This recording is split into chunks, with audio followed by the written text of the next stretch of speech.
교회의 어느 시대나 안팎으로 이단과 거짓 선생들에게 공격을 받습니다. 구약 시대에는 거짓 선지자들이 있었으며 신약 시대에는 이단과 거짓 선생들이 넘쳐났습니다. 오늘날에도 수많은 이단들이 있지요. 또한 교회 안에 거짓 선생들도 여전히 있습니다. 이 시간에 우리가 하나님의 말씀을 나누면서 그들의 특징과 우리는 그들에게 어떻게 대처를 해야 하는지를 함께 나누어 보고자 합니다. 먼저 1절을 한번 다 같이 읽어보도록 하겠습니다. 시작. 그러나 백성 가운데 또한 거짓 선생들이 일어났었나니 이와 같이 너희 중에도 거짓 선생들이 있으리라. 그들은 멸망하게 할 이단을 가만히 끌어들여 자기들을 사신 주를 부인하고 임박한 멸망을 스스로 취하는 자들이라. 아멘. 1절을 자세히 보면 너희 중에 거짓 선생들이 있고 그 거짓 선생들이 멸망하게 할 이단을 가만히 끌어들여 온다라고 말하고 있습니다. 여기서 거짓 선생들은 참된 진리를 가르치는 것이 아니라 거짓된 것들을 가르치는 자들입니다. 예를 들면 사도행전 15장에 나오는 어떠한 사람들과 동일하다라고 말할 수 있습니다. 그러면 사도행전 15장 1절을 한번 보도록 하겠습니다. 함께 읽어보도록 하겠습니다. 시작. 어떠한 사람들이 유대로부터 내려와서 형제들을 가르치되 너희가 모세의 법대로 할례를 받지 아니하면 능히 구원을 받지 못하리라 하니 이방인들이 복음을 듣고 또한 그 믿음으로 인하여서 구원을 받았다라는 소리를 듣고 유대에서 어떤 사람들이 안디옥으로 내려왔습니다. 그리고 그들에게 이렇게 말하는 것이요. 너희가 믿음으로 구원을 받았다라고 말을 하지만 진정한 구원을 얻기 위해서는 모세의 법대로 할례를 받아야지만이 너희가 진정한 구원을 받는 것이다. 이것을 가르쳤다라는 거죠. 이로 인하여서 안디옥 교회 안에서는 다툼과 또한 여러 변론이 일어났습니다. 그리고 이 문제를 가지고 예루살렘으로 가서 거기에서 사도들과 장로들이 의견을 나누었습니다. 여러 가지 의견을 나누다가 베드로가 일어서서 이렇게 이야기를 합니다. 그러면 사도행전 15장 7절에서 11절까지를 한번 읽도록 하겠습니다. 시작. 많은 변론이 있은 후에 베드로가 일어나 말하되 형제들아 너희도 알거니와 하나님이 이방인들로 내 입에서 복음의 말씀을 들어 믿게 하시려고 오래 전부터 너희 가운데서 나를 택하시고 또 마음을 아시는 하나님이 우리에게와 같이 그들에게도 성령을 주어 증언하시고 믿음으로 그들의 마음을 깨끗이 하사 그들이나 우리나 차별하지 아니하셨느니라. 그런데 지금 너희가 어찌하여 하나님을 시험하여 우리 조상과 우리도 능히 매지 못하던 멍에를 제자들의 목에 두려느냐. 그러나 우리는 그들이 우리와 동일하게 주 예수의 은혜로 구원받는 줄을 믿노라 하니라. 아멘. 베드로가 할례와 율법으로 구원을 받는 것이 아니라 믿음으로 인하여 의롭다함을 얻고 또한 주 예수의 은혜로만 구원을 받는다라는 그 말을 하자 많은 이들이 아무 말 하지 못하고 가만히 있었습니다. 더 이상의 다툼이나 변론이 이어지지 않았습니다. 그저 잠잠했습니다. 우리는 이것을 통하여서 알 수 있는 것은 거짓 선생들을 통하여서 나오는 것은 다툼밖에 없다라는 것입니다. 이렇게 다툼만을 가지고 오는 거짓 선생들이 끌어들이는 그 이단들의 특징들이 오늘 본문에서 이어서 나오고 있습니다. 여기서 이단은 어떠한 단체나 어떠한 사람이라고 할 수 있으며 다른 의견, 거짓된 의견이다라고 볼 수 있습니다. 그 첫 번째 특징은 1절에서 나오는 것처럼 자기들을 사신 주를 부인하고 즉 예수 그리스도를 부인하는 것입니다. 예수님만이 구주 되심과 그의 성육신, 또한 십자가와 또한 부활과 재림을 부정하는 것이죠. 그리스도를 부정하고 거기에 온갖 것들을 대입합니다. 모든 것에 그리스도를 제외하고 다른 것들을 집어넣어서 가르친다라는 거죠. 그래서 그들은 그리스도에 집중하지 못하도록 유혹합니다. 그것에 율법에 넣기도 하고 할례를 넣기도 하며 선행, 도덕적인 삶, 봉사 등의 여러 가지를 넣습니다. 그래서 그리스도로 인하여서 구원을 받는 것이 아니라 다른 어떠한 것으로 구원을 받을 수 있다라는 그 말을 하는 것입니다. 이것에 많은 이들이 넘어갑니다. 많은 이들이 넘어가죠. 오직 그리스도로 은혜로 구원받는다라는 이 말을 들으면 뭔가 부족해 보인다라는 거죠. 그래도 내가 조금이라도 무엇을 해야지만이 구원을 받는 것이 아닌가? 봉사를 조금 해야지만이, 선행을 해야지만이, 법도 잘 지키고 도덕적인 삶을 살아가야지만이, 그래도 나한테 어떠한 것이 있어야지만이 내가 구원받을 수 있는 자가 아닌가? 이러한 생각을 한다는 것이요. 정말로 많은 이들이 이러한 생각을 하고 이것에 넘어집니다. 하지만 그렇지 않습니다. 구원은 오직 그리스도를 통하여서만 가능합니다. 두 번째로 이단의 특징은 2절에서 나오고 있습니다. 우리 한번 2절을 다 같이 읽어보도록 하겠습니다. 시작. 여럿이 그들의 호색하는 것을 따르니 이로 말미암아 진리의 도가 비방을 받을 것이요. 아멘. 이단들의 두 번째 특징은 호색입니다.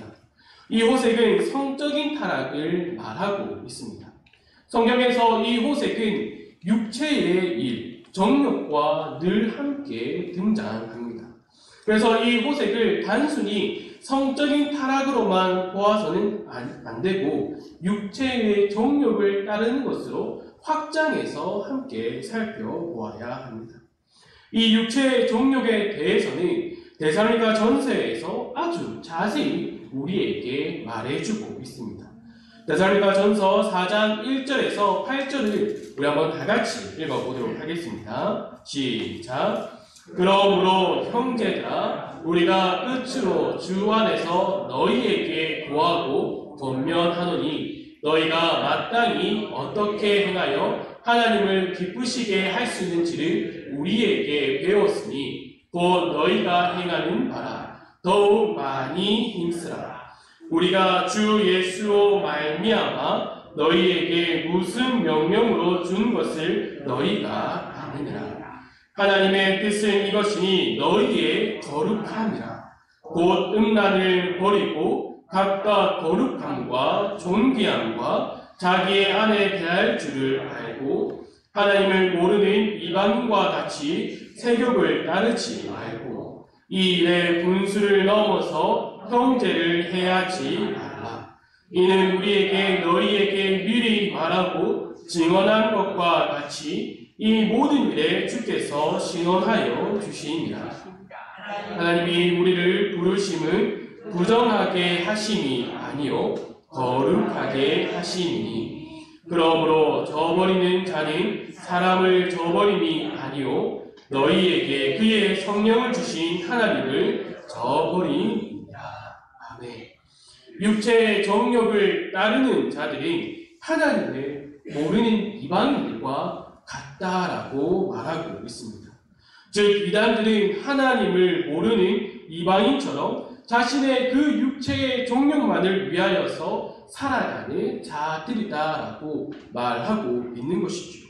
그리고 육체의 정욕을 따르는 자들이 8절에서 말하는 것과 마찬가지로 저버리는 자는 사람을 저버리는 것이 아니라 너희에게 그의 성령을 주신 하나님을 저버리는 것이다. 이것을 말하고 있는 것이죠. 육체의 정욕을 따르는 자들이 하나님을 모른다라고 말을 하며 자신들이 최고로 여기는 삶은 하나님이 아닌 다른 것이다라는 것을 말하고 있습니다. 다른 것에 마음을 더 두고 다른 것이 자신의 삶의 최고의 가치이며 자신을 행복하게 하고 지켜주고 그것이 나의 삶의 원동력이다라고 고백하는 자들이다라고 말합니다.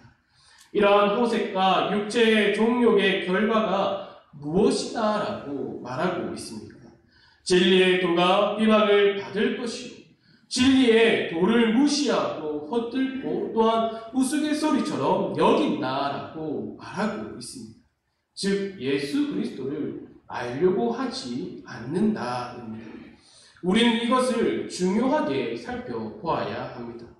한국 교회를 돌아보면은 이 예수 그리스도에 대한 관심이 없다라는 것을 볼 수 있습니다.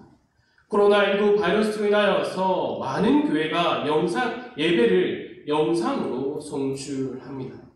그래서 성도들이 처음에는 자신의 그 교회 영상만 보다가 다른 교회 영상을 보니 깔끔하게 나오기도 하고 또 소리도 잘 나오고 이 목사님 설교를 정말 재미있게 하네라는 생각을 하지요.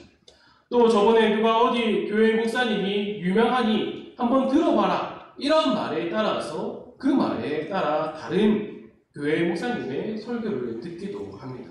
그리고 다른 교회 찬양팀의 그 찬양을 잘한다는 소리를 듣고 그 찬양팀의 영상을 보기도 합니다. 이러한 것들이 잘못됐다라고 저는 말하는 것이 아닙니다.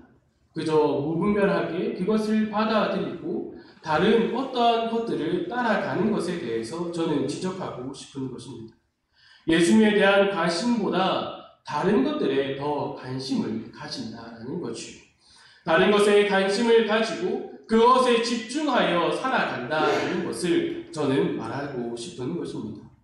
자신의 그 안목의 동력에 따라서 살아가는 성도들이 많다라는 겁니다. 이것은 한국교회의 성도들의 문제뿐만이 아닙니다. 강단에서 그리스도의 복음이 선포되지 않습니다. 그냥 이야기만 늘어놓고 끝나는 경우가 많습니다. 여러 가지 이야기들을 이어서 붙여서 그 이야기만 하다가 끝나는 경우가 많습니다.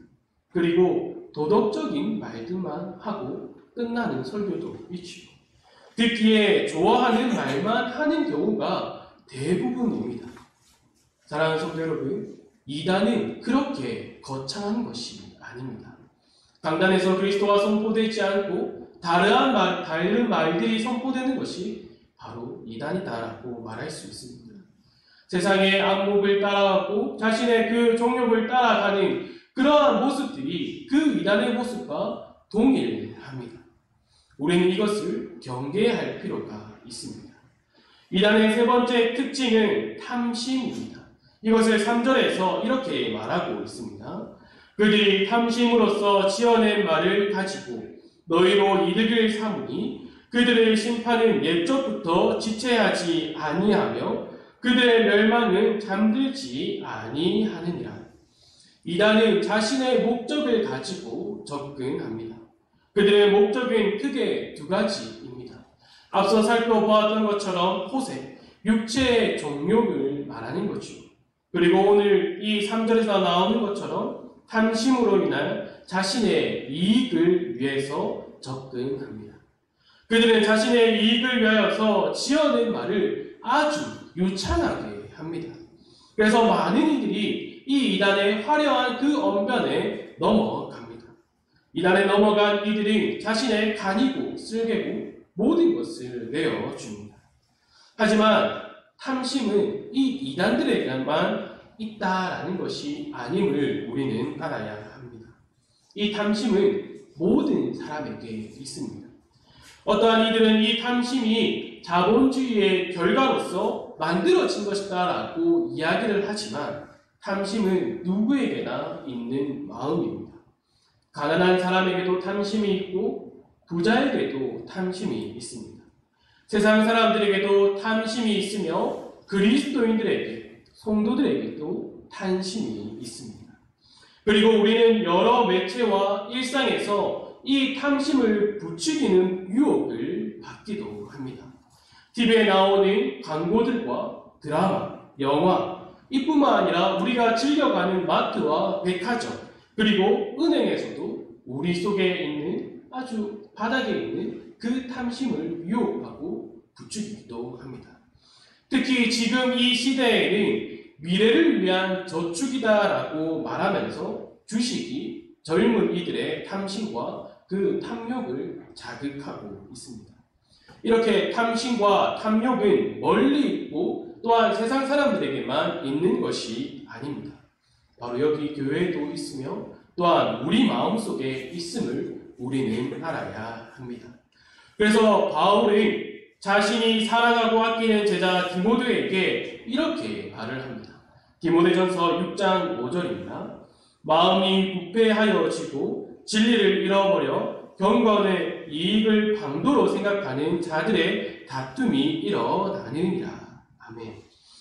탐심은 마음을 부패하게 하고 진리를 잃어버리게 하며 경건을 이익의 방도로 생각하게끔 만든다라는 거죠.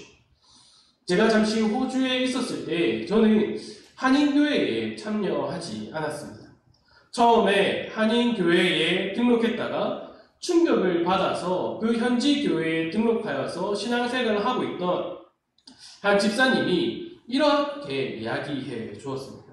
한인교회는 사업장과 같았습니다. 이렇게 이야기를 해 주었습니다. 예수님을 믿지 않지만 그 이민 온 호주에 잘 정착하기 위하여서 교회에 등록하는 사람들이 있다고 합니다. 그리고 자신의 사업을 더 성장시키기 위하여서 등록하는 사람들이 있다고 하시고, 또한 이러한 욕구를 알고 그 사람들 사이에서 중간다리를 역할하면서 사람들을 소개시켜주는 사람들이 교회에 등록한다고 합니다. 그리고 이 모든 것을 알고도 그들에게 올바른 것을 가르치지 않고 오히려 그들을 부추기는, 그것을 권장하는 사역자들도 있다라는 말을 들었습니다. 이것이 그 한인교회에서만 일어난 것이 아니라 제가 있었던 그 도시의 거의 대부분의 한인교회에서 늘 일어나는 일이라고 했습니다. 주 안에 사랑하는 성도 여러분, 우리는 오늘날 존재하는 신천지나 여호와 증인, 몰몬교, 구원파, 이러한 이단단체의 유혹에 넘어갈 수도 있습니다. 그리고 이러한 외부적 요소가 아닌 우리 안에서, 내 자신 안에서 나오는 것들로 인하여서 유혹받을 수 있습니다. 디모데전서 6장 3절을 한번 다 같이 읽어보도록 하겠습니다. 시작. 누구든지 다른 교훈을 하며 바른 말, 곧 우리 주 예수 그리스도의 말씀과 경건에 관한 교훈을 따르지 아니하면, 우리가 그리스도의 말씀과 경건에 관한 교훈을 따르지 않는다면 우리는 다른 교훈을 말하게 됩니다. 이단들의 특징인 주를 부인하고 호색, 육체의 정욕을 따르고 탐심이 가득하게 됩니다. 그래서 베드로는 거짓 선생과 이단으로 인해 공역을 치르는 그리스도인들에게 더욱 말씀을 사모하고 그 말씀만을 붙들라라고 계속해서 말하고 있는 거죠. 오늘 본문 바로 전 단락인 19절에서 이렇게 말을 하고 있습니다. 또 우리에게는 더 확실한 예언이 있어 어두운 데를 비추는 등불과 같으니 날이 새어 샛별이 너희 마음에 떠오르기까지 너희가 이것을 주의하는 것이 옳으니라. 아멘. 어두운 곳을 비추는 등불이 하나님의 말씀을 더욱 붙들라라고 말하고 있습니다. 베드로는 이것을 베드로 후서에서 뿐만 아니라 그가 보내고 있는 이 서신이 첫 번째인 베드로 전서에서도 계속해서 강조하고 있지요. 너희가 거듭난 것은 살아있고 하나님의 그 말씀으로 인하여서 너희가 거듭난 것이다. 너희 옛 모습을 버리고 갓난 아기처럼 순전하고 신령한 젖을 사모하라. 그 말씀을 사모하라는 거죠. 또한 편지를 쓰며 이것이 하나님의 참된 은혜임을 증언하노니 너희는 이 은혜에 굳게 서라. 바로 이것을 계속해서 말하고 있습니다. 우리가 그 거짓 선생의 잘못된 가르침, 거짓된 가르침, 그 이단의 유혹과 또한 내 속에 있는 나의 그 옛 본성의 그 유혹에 넘어가지 않기 위하여서는 가장 확실한 방법은 바로 하나님의 말씀을 의지하는 것입니다. 하나님 말씀밖에 없습니다. 하지만 우리는 어느 순간 이 하나님의 말씀을 의지하고 하나님의 말씀을 관심을 두고 하나님의 말씀만을 의지하며 살아가는 것보다 다른 것들에 관심을 더 가지고 살아가는 경우가 많다라는 겁니다. 누가 말씀을 잘 전한다. 그 사람만을 의지하죠. 어떠한 방법을 통하였더니 기도가 더 잘 되더라. 이러한 방법을 따라 살아간다라는 겁니다. 하지만 우리는 그러한 방법들과 다른 것을 의지하는 것을 우리는 그것을 유혹에 넘어가서는 안 됩니다. 사랑하는 성도 여러분, 지름길은 없습니다. 우리에게 오직 한 길밖에 없습니다. 바로 예수 그리스도밖에 없다라는 거죠. 그러면 우리가 무엇을 해야 합니까? 오직 우리가 이 말씀을 통하여서만이 은혜를 누리고 또한 이 말씀을 통하여서만이 나의 길을 비추어 보아야 합니다. 사랑하는 성도 여러분, 하나님의 말씀만을 의지하시기를 바랍니다. 이것을 늘 자주 우리는 들어야 합니다. 늘 자주 들으면서 왜 이 한 소리밖에 안 하냐? 왜 한 가지 말밖에 안 하냐? 늘 설교를 들을 때마다 하나님의 말씀만을 의지해야 한다고 하는데 나는 하나님의 말씀을 잘 의지하는데 왜 나에게 이것을 반복해서 말합니까? 이렇게 말하면은 큰일 납니다. 베드로도 이것을 말하고 있지요. 베드로후서 1장 12절에서 이렇게 말합니다. 그러므로 너희가 이것을 알고 이미 있는 진리에 서 있으나 내가 항상 너희에게 생각나게 하려 하노라. 내가 이 장막에 있을 동안 너희를 이끌어 생각나게 함이 옳은 줄로 여기니. 베드로도 이것을 잘 알고 있었습니다. 많은 이들이 이렇게 계속해서 반복되는 말씀을 들을 때에 왜 자꾸 이런 말만 합니까? 우리에게 더 좋은 말씀, 우리에게 어떻게 살아가야 하고 우리가 일상생활에서 무엇을 해야 하는지 구체적인 사항을 알려주세요라고 하지만 베드로는 오직 한 가지를 이야기합니다. 하나님의 말씀만을 의지하시기 바랍니다. 하나님의 말씀만이 답입니다. 하나님의 말씀만을 사모하기를 바랍니다. 이것을 말하고 있는 것이요. 왜 하나님 말씀만을 의지해야 합니까? 우리가 이 하나님 말씀만으로 통하여서 하나님을 알아갈 수 있기 때문입니다. 우리를 부르시고 우리를 택하신 하나님이 바로 이 말씀을 통하여서 자신이 누구이신지를 우리에게 밝히 알려주고 계십니다. 그리고 우리는 이 말씀을 통하여서 그리스도를 닮아가야 합니다. 하나님의 말씀을 알아가고 의지한다라는 것은 단순히 성경 공부를 하면서 지식적으로 채워가는 것을 말하는 것이 아닙니다. 이 성경을 통하여서 단지 내 지식을 채워가는 것은 하나님을 알아가고 예수 그리스도를 닮아간다라는 것이 아닙니다. 그 말씀을 통하여서 완전히 변화되어야 합니다. 내 안에 있던 옛 모습, 음란, 정욕, 술 취함, 방탕, 향락, 무법함, 우상 숭배, 시기, 다툼 이러한 모습들이 사라지고 은혜와 평강, 생명, 진리 그리고 하나님의 사랑만이 내 안에 있어야 합니다. 이것은 그 누구도 대신해 줄 수 없습니다. 하나님의 말씀을 사모하고 의지하는 자만이 가능합니다. 하나님의 말씀을 의지하고 사모하는 자가 하나님의 말씀을 깨달아서 하나님을 더 알아가고 하나님께서 우리에게 주신 그 은혜와 그 긍휼과 그 사랑이 얼마나 큰지를 깨달아야지만이 우리에게 있었던 그 옛 모습, 옛 본성들을 다 버릴 수 있다라는 거죠. 사랑하는 성도 여러분, 우리의 삶을 인도하시는 분이 누구인가를 깨달으시기 바랍니다. 우리를 주관하시고 우리를 인도하시며 우리에게 밝히 알려주시는 분이 누구인가를 더욱 알아가시기 바랍니다. 그래서 오직 하나님의 말씀만을 사모하시기를 간절히 소망합니다. 다른 유혹에 넘어가지 아니하고 더욱 그리스도를 닮아가기를 간절히 소망합니다. 그래서 변화된 삶을 살아가시길 바랍니다. 내가 구원을 얻고 또한 은혜를 누린다라고 말을 하면서 내가 그리스도인이고 그리스도를 닮아가고 있고 오직 그리스도만을 위하여 살아가고 나는 오직 하나님께 영광을 돌린다라고 말을 하면서 여전히 나에게 옛 모습이 남아있고 옛 본성대로 살아간다라는 것은 우리가 그 말씀을 완전히 깨닫지 못하는 것입니다. 여전히 내 안에 있는 그 유혹에 넘어가서 착각하며 살아가고 있다는 것입니다. 이러한 유혹을 이겨내는 오직 하나님의 말씀만을 의지하며 그 말씀만을 붙들고 살아가는 우리 축복농교회 성도들이 되기를 간절히 소망합니다.